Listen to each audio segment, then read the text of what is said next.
উত্তর চব্বিশ পরগনার বসিরহাট মহকুমার হিঙ্গলগঞ্জ ব্লকের সাহেবখালী দুলদুলি গোবিন্দকাটি কালীতলা একাধিক পঞ্চায়েতের তৃণমূল কর্মী সমর্থকরা ভোর হতেই অভিষেকের সভায় প্রত্যন্ত সুন্দরবন এলাকা থেকে তৃণমূল কর্মী সমর্থকরা নদীপথে নৌকায় চেপে লেবুখালী বাসস্ট্যান্ড থেকে বাসে করে বারাসাতের কাছারি ময়দানে অভিষেকের জনসভায় তৃণমূল কর্মী সমর্থকরা যাওয়ার উদ্দেশ্যে রওনা দিয়েছেন।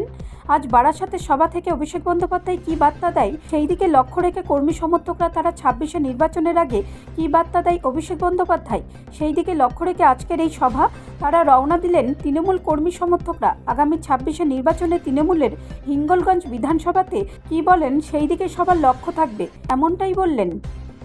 এখান থেকে প্রত্যন্ত সুন্দরবন থেকে বারাসাত কাছারি ময়দানে আমাদের সেনাপতি, তৃণমূল কংগ্রেসের সেনাপতি অভিষেক বন্দ্যোপাধ্যায় যে আগামী বিধানসভা নির্বাচনের যে বার্তা, সেই বার্তার জন্য অপেক্ষা করে আছি। এবং শুধু তাই নয়, বর্তমান নির্বাচন কমিশনের যে তুগলকি সিদ্ধান্ত, সেই সিদ্ধান্তের প্রতিবাদে আজকের তিনি যে আমাদের বার্তা দেবেন, সেই বার্তা আমরা এসে গ্রামে গঞ্জে সেই বার্তা প্রচার করব এবং আগামী বিধানসভা নির্বাচনে নদীপথে ঝাঁপিয়ে পড়ব।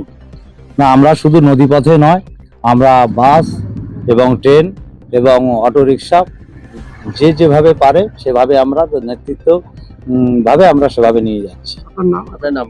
আমার নাম আশুতোষ কামিলা, প্রধান সাহেবখালী গ্রাম পঞ্চায়েত। আপনারা সবাই যাচ্ছেন এই প্রত্যন্ত সুন্দর নদী পার হয়ে, কি বলবেন, কি বার্তা দেবেন? আমাদের যুব নেতা অভিষেক ব্যানার্জির জনসভা, এখানে মানুষের আবেগ, ভালোবাসা সব জড়িত। সুতরাং একটা জনসমুদ্রের প্লাবন আমরা দেখব বারাসাত কাছারি ময়দানে। তার জন্য সর্বত্র মোড়ে মোড়ে দেখতে পাচ্ছেন লোকজন সব প্রস্তুতি নিয়ে আছে, তারা যাবে। সবাই আমাদের এখান থেকে যেহেতু দূরবর্তী, সেইখানে ফার্স্ট মানে ট্রেনটা তারা টার্গেট করেছে। সবাই এখান থেকে অটো বা অন্য বিভিন্ন যে যার মতো সব করে যাবে এবং আমাদের যে বাসগুলো আছে সেগুলো সব যাবে, গিয়ে আমরা সব ট্রেন যাত্রী হিসাবে যাবে সেইভাবে আমাদের ব্যবস্থা করা আছে। এবং সবাই সেই যাত্রা শুরু করেছে, আমিও সেই পথে প্রকৃত। নমস্কার। ব্যুরো রিপোর্ট, রাষ্ট্রীয় প্রসার বাংলা।